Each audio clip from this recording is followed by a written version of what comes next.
December விரிச்சுவை எடடையிரு சடிச்சிட்டு kilo September விழிச்சுவை இலக்கு 70 kilo. இது வெறும் எண்கள் அல்ல, என் வைராக்கியம்.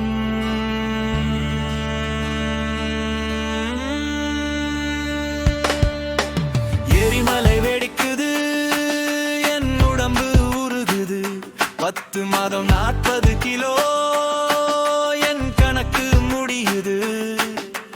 வலிகள் எல்லாம் எரிபொருளாக வேர்வையில் என் புது வழி பிறக்க மீண்டெழுவே நான் மீண்டெழுவேன். கோயம்புத்தூர் மெயின் பேரஞ்சில் டெபிஎம் சொன்ன வார்த்தை, அந்த குண்டு குடுமிய கூப்பிடு என்ற பார்வை நெஞ்சில் திக்கென்று தைத்தது அந்த கத்தி.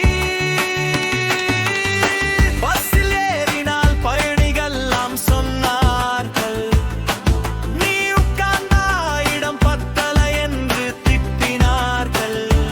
சின்ன சேரில் சேர் என் இடுப்பு மாட்டிக்கொண்டது. பிளாஸ்டிக் சேரில் நான் அமர அது உடைந்து நொறுங்க, சுற்றி நின்ற கூட்டம் எல்லாம் எள்ளி நகைத்தது.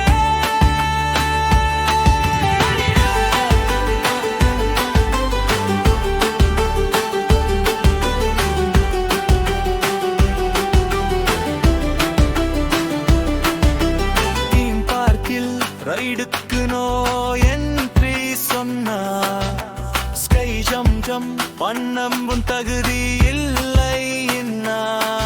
இது உடம்பா, இது அவமானத்தின் சுமையா?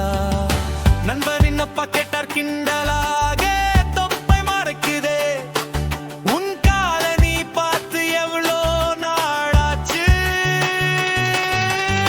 பழைய காலேஜ் ஃப்ரெண்ட்ஸ் பார்த்து கேட்டானுங்க, என்னடா இப்படி விங்கி போயிட்ட என்று சிரிச்சானுங்க. இன்டர்வியூ போர்டில் என்னை பார்த்து சிரிச்சாங்க. ஹவுஸ் ஓனர் கூட ஜோக் அடிச்சு ரசிச்சாங்க. அவமானம், அத்தனையும் அவமானம்.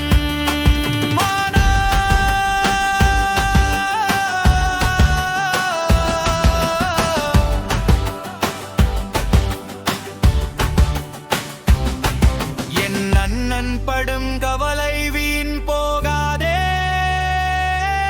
என் மகள் சனா ஆசை தோற்று போகாதே.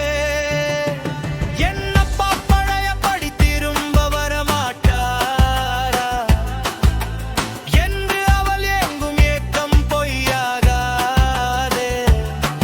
திருமணத்திற்கு பின் இருந்த அந்த மிளகாய் என் மனைவி ரூபி தேடந்தும் இந்த பழைய மிளகாய் திரும்ப வருவான், இந்த நெருப்பில் மீண்டும் வருவான்.